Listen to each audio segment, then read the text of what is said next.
if I look India today and 10 years ago, change has been substantial. Let us look at it in the form of how many new airports have we, tend to stick to my business part of it, how many new airports have been added. The total India has grown in the last 10 years to be the world's third largest market in aviation. And if you will look at today our road network and our metro network, we are doing 1.5 kilometers of metro rail completion every day, 27 kilometers of highway. This is I would say, the growth engine for the economy. Having said that, there are many other things that have come into fore in the last 10 years, especially from an MSME point of view. If I was to look 10 years ago, there was no support system for the MSMEs. Any small company, I mean, sorry to use the word small company, but any MSME, any startup, our only issue is the resources. All the promoters are very motivated, all the promoters work very hard, but what they lack is the resources at their command. This has transitioned a lot over the last 10 years. Maybe banks, maybe the newer schemes that's come in more so in the last 5-7 years. We have seen the MSME platforms in PSA and the MSME.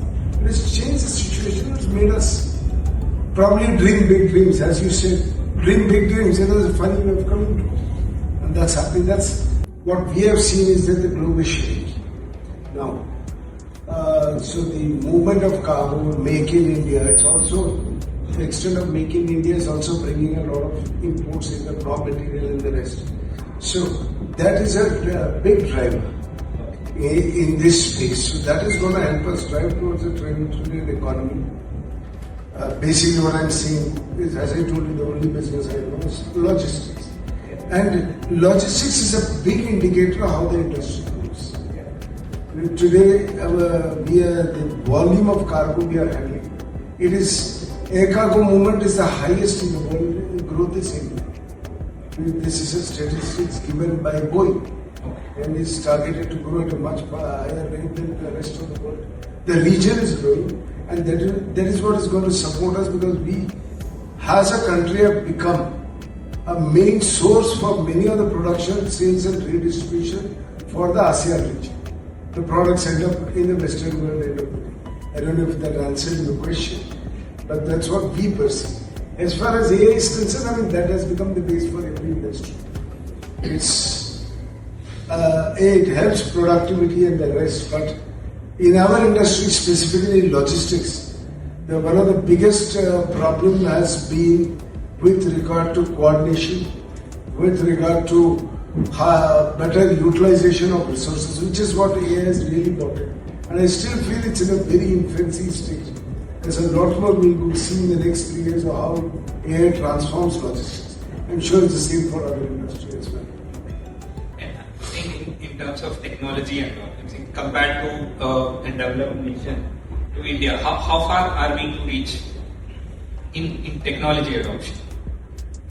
In your, let's say, in logistics segment. Okay, in our specific segment, I'm very proud to say that today probably India leads in that.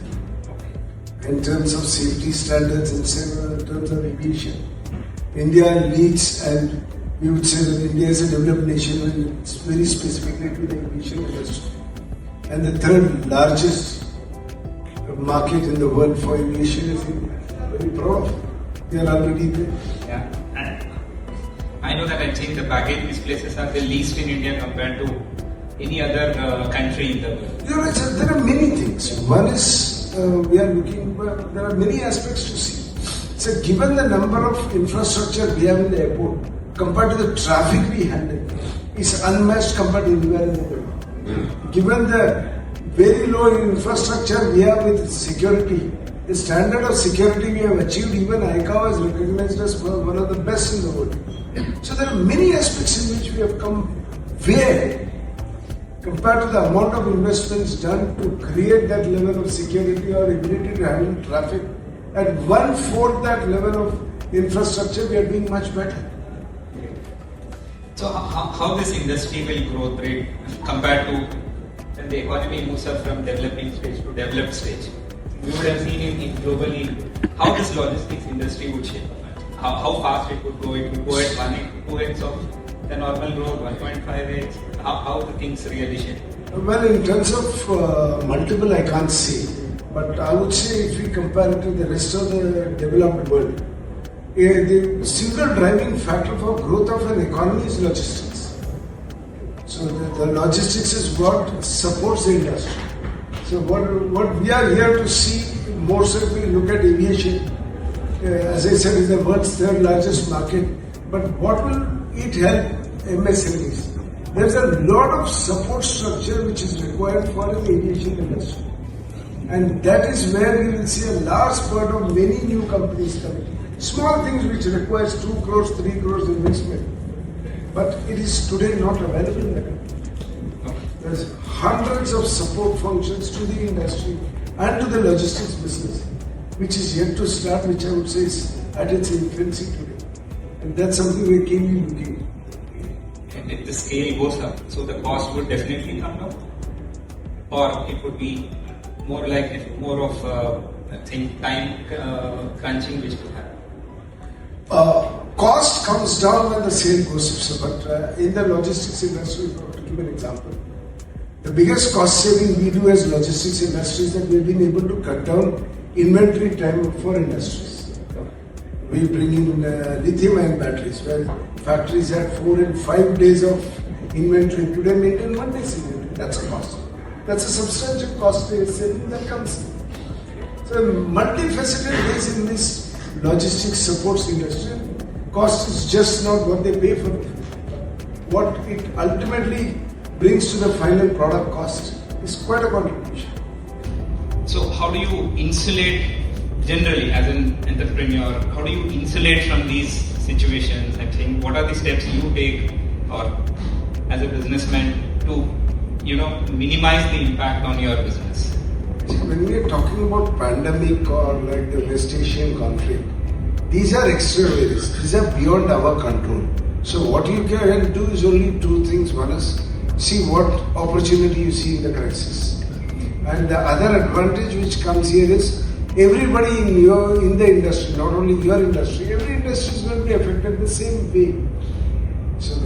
So I would just say that we just look at what we have to survive. We are Indians, we can survive in any situation. There's a very common term used in North India called jugaad. We will find a way out. But that survival and finding an opportunity in a crisis is what has seen us through COVID, through this West Asian conflict. I'm sure we'll find out. Any learnings, I'm saying anything which you want to build for future? You've seen so many things coming up in a short span. So based on those experiences, you feel anything which MSMEs in general should be building up or being ready for it, be it in terms of capital or any other things which you think? I would just say that the only thing MSMEs today are not exposed to are the various resources that are available for the various different avenues of resources, which is what they should really open up. Okay. Even at SME IPO, southern part of India has been the lowest. We just started. Okay. So there are many other avenues that's come up. But that's what the MSME should look for, newer avenues that's come for resources. More open and more also to reach out. Many of these things have not even come into the field. Okay.